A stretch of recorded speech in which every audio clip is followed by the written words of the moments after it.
Epstein file में आप कह रहे हैं मोदी जी का नाम आया है, इसमें तो ट्रम्प का भी नाम आया था और बहुत बार आया है, बट वो बेशर्मों की तरह लड़े जा रहे युद्ध, तब उनको उसमें कोई क्यों नहीं खींच रहा? बेटा एप्स्टीन फाइल में राहुल गांधी जी का भी नाम है, सोनिया गांधी जी का भी नाम है, महात्मा गांधी जी का भी नाम है, पोप जॉन पॉल II का भी नाम है। बताओ, इतना मादरचोद लड़का पैदा करी हूं मैं कि क्या बताऊं। उन्होंने कहा कि अमेरिका से हम लड़ाई लगवाना चाहते हैं। अरे भाई, पूरा देश और पूरा विश्व जान रहा है अमेरिका से आप लड़ने की स्थिति में कहाँ है। आप तो सरेंडर हैं। यदि आपको लड़ने की स्थिति होती तो ट्रेड डील में आप क्लियर होते। आप एक तरफा अंतरिम जो एग्रीमेंट हुआ है वो आप करते ही नहीं, क्योंकि देश के आम लोगों के विरुद्ध है। सच्चाई यह है कि आप अमेरिका से लड़ नहीं सकते, क्योंकि एप्स्टीन फाइल कहीं ना कहीं आपके लिए बाधक है। ये सच्चाई है, पूरा विश्व देख रहा है। और ये लड़ाई ही एप्स्टीन फाइल वालों बनाम रूल ऑफ लॉ जो विश्व में चलना चाहिए, कैसी व्यवस्था विश्व में होनी चाहिए, उसके पीछे लड़ाई चल रही है। तो आप किसके साथ है पूरा विश्व जानता है। आपने बात रखी कि हम रसा से भी लड़ाना चाहते थे, या हम चाहते थे कि रसा के बदले आप यूक्रेन का मदद करें। और आप जो है विपक्ष ने ये कहा था आपको, तो दिक्कत हुई। पता है कि विपक्ष जब कहता है तो आपको दिक्कत होती है, लेकिन जब अमेरिका का चाचा ट्रंप इनको कहता है तो इनको वो बात मान लेते हैं। ये रसा से तेल लेने की बात आई, हाँ ले लो, नहीं लेने की बात आई, नहीं लो, 30 दिन के लिए लेना है, हाँ 30 दिन के लिए आप ले लो। ये सबने देख लिया। पता है ना आप सबको? नहीं पता है? कहां पता है? हाथ ऊपर करो, किसको पता है? 89 देशों ने अभी कुछ ही दिन पहले सिग्नेचर किया है फिलिस्तीन के 2 नेशन थ्योरी के सिद्धांत को कि 2 राष्ट्र वहां होना चाहिए। और भारत ने भी भाई साहब साइन किया है, हमारे देश के प्रधानमंत्री की अनुमति से ही हुआ होगा साइन। तो 2 नेशन थ्योरी का जो यहाँ पे भ्रम कुछ तीसरे अंकल में देना चाह रहे थे, भारतीय समाधान निकालेगा। नहीं, आपने कुछ उस पर और बात कही। अब न्यूट्रलिटी की बात, अब इन्होंने न्यूट्रलिटी की बात कही। और न्यूट्रलिटी और साइलेंस में दोनों में अंतर होता है। एक न्यूट्रलिटी तटस्थता, न्याय के साथ साथ देने की न्यूट्रलिटी भारत की सदैव रही। 1953 में कोरियन क्राइसिस थी, नेहरू जी थे, उन्होंने विश्व में अपनी एक ताकत दिखाई और उस क्राइसिस को सॉल्व करने में न्यूट्रलिटी का ही प्रयोग किया। गुटनिरपेक्ष देशों का नेता हम शीत युद्ध के दौरान बने रहे। अभी जब विश्व में शीत युद्ध समाप्त हुआ है, आज भी भारत की पहचान तटस्थता के साथ, न्याय व्यवस्था के साथ खड़ी होती है, चुप्पी नहीं, साइलेंस जो लगातार। क्या करना है? 10 सेकंड लास्ट में युद्ध पे आइए ना, युद्ध पर ही आ रहा। मतलब अभी क्या करना चाहिए? इनको क्या करना चाहिए? अब है जली ना, तेरी भी जली ना। कि हम लोग डिप्लोमेसी में बहुत सारी चीजें पढ़ते हैं, बायलैटरल डिप्लोमेसी, मल्टीलैटरल डिप्लोमेसी, गुप्त डिप्लोमेसी, खुला डिप्लोमेसी, सांस्कृतिक डिप्लोमेसी, आर्थिक डिप्लोमेसी, सैन्य डिप्लोमेसी। प्रधानमंत्री जी ने एक नई ज्ञान दिया है विश्व को, एक नया डिप्लोमेसी उन्होंने लाया है। जानते हैं क्या है वो सष्टांग डिप्लोमेसी है, दंडवत डिप्लोमेसी है। दंडवत हो जा रहे हैं। डिप्लोमेसी याद कीजिए, हमारे देश ने डिप्लोमेसी का हम शुरुआत किए थे, चाणक्य डिप्लोमेसी के जनक माने जाते हैं। और चाणक्य ने क्या कहा था? दुश्मन का दुश्मन क्या होता है?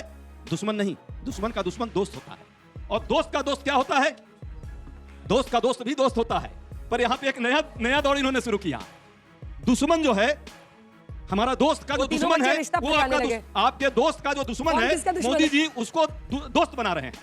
दुश्मन के दोस्त को अपना दोस्त बनाइएगा। और ईरान के बाद आप जाइएगा और ईरान से कहिएगा कि हमारे तेल सिक्योरिटी के लिए हरमुज जो समुद्री मार्ग है उसको खोल दो। कैसे खोल देगा? अभी वही लास्ट। अभी क्या हाल है सबको पता है। लगभग 800 लोग हमारे जो है उस हरमुज के पास में, हमारे लोग, और 24 + 3, हालांकि सरकार अभी गलत की, 4 था, 3 है। 3 हमारे जो वहां पे टैंकर अभी रुके हुए हैं। एक टैंकर आया है, 2 दिन से खूब बड़ी यहाँ पे चर्चाएं हो रही है, मीडिया भी एक से एक बातें कर रही है। जानते हैं कितना दुख हमको है? दुख इस बात का है कि लाइबेरिया का झंडा, लाइबेरिया देश आपने सुना है? किसी ने नहीं सुना होगा। लाइबेरिया कौन सा देश है? भारत को लाइबेरिया के देश के झंडे के तले लाना पड़े हमें अपना टैंकर, इससे दुखद कुछ नहीं हो सकता। भारत क्या इतना छोटा हो गया? मोदी जी, आप चुप्पी डिप्लोमेसी में, ढुलमुल डिप्लोमेसी में, और बिना पेंजी का लोटा बना करके देश को क्या कर दिया कि हमें जो है लाइब्रेरिया से लाना पड़े उसके झंडे तले। हमारा भारत का झंडा आएगा। भारत की पहचान है, दौर पे रहा है, और डिप्लोमेसी उसी रूप में चलनी चाहिए थी जो फेल हो गई है मोदी जी की। आप जितना थतराई कर, ज्यादा से ज्यादा ये मेरा क्या कर लेंगे भाई? जी के लिए मोदी जी, आपको शर्म नहीं आती? चलिए जवाब दीजिए। अब बिल्कुल फैक्चुअल जवाब देता हूं भाई साहब को। अब कांग्रेस पार्टी को पता भी होगा, हम रशिया से तेल खरीद रहे हैं, लगातार खरीद रहे हैं। पिछले महीने भी 1 मिलियन 1.2 लाख, मतलब 1.2 मिलियन बैरल खरीदा है। तो ऐसा नहीं कि हमने रोका है। दूसरी बात ये भी समझिए, पूछना चाहता 2004 से 14 के बीच में कितना इन्होंने रशिया खरीदा? 0, टू बी वेरी प्रिसाइज 0.02%। क्यों?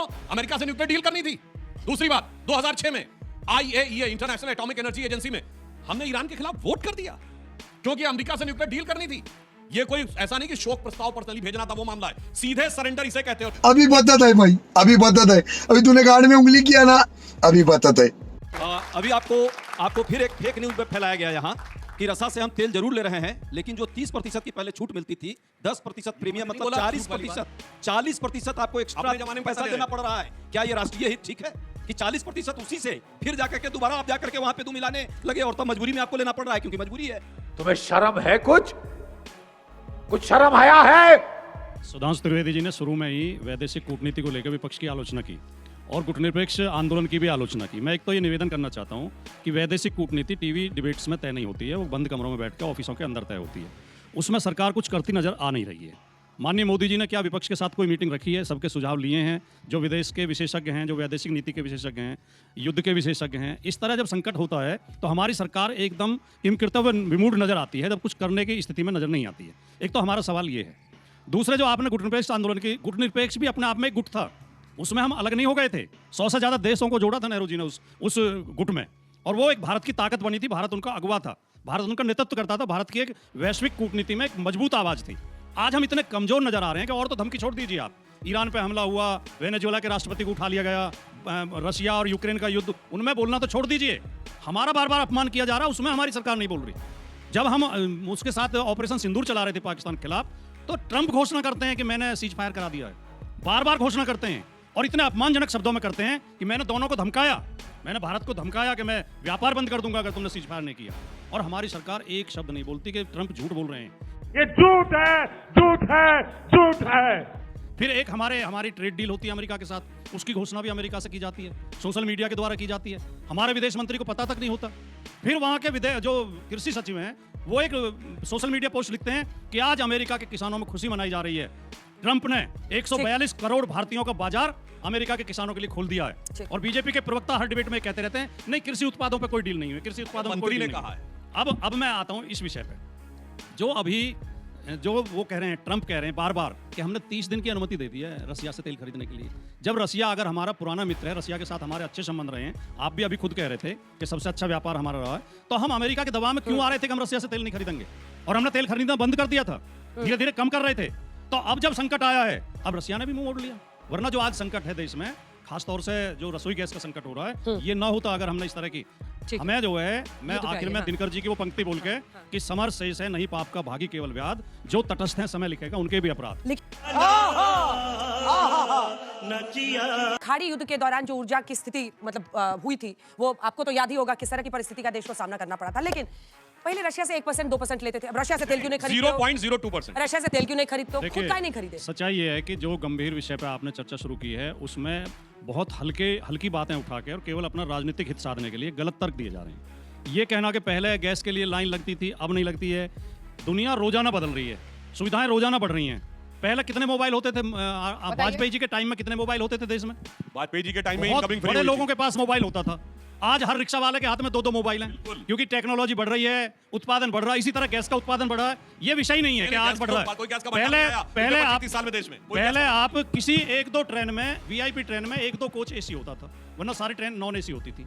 आज पूरी की पूरी ट्रेन एसी चल रही है। बोलिए, सारा क्रेडिट ले जाएंगे। ये प्रशंसा कर रहे हैं या शिकायत कर रहे हैं भारतीय जनता पार्टी की? साधु बहुत अच्छा, ये प्रशंसा कर रहे हैं या बड़ाई कर रहे हैं? क्योंकि टेक्नोलॉजी बढ़ रही है, दुनिया बदल रही है, इसलिए सुविधाएं बढ़ रही हैं। अब आप ये तर्क दे रहे हैं कि हमारी वजह से हो रहा है, ये तो दुनिया के साथ हो रहा है। समस्या ये है कि जो आपके बगल में पाकिस्तान में क्यों नहीं हो गया? गंभीरता से जो बांग्लादेश में क्यों नहीं हो गया? मैं इस बात से भी सहमत नहीं हूँ कि गैस को लेकर, तेल को लेकर पैनिक फैलाया जाए, ये अफवाहें उड़ाई जाए। बहुत अच्छी बात कर रहे हैं आप, ताली बजनी चाहिए। किसी को भंडारण नहीं करना चाहिए। अभी मैं गाली नहीं दे सकता। नहीं, गाली नहीं देना। अब फैमिली देखती है, वरना मैं ऐसे गाली दूं, ऐसे गाली दूं। Allowed to rest.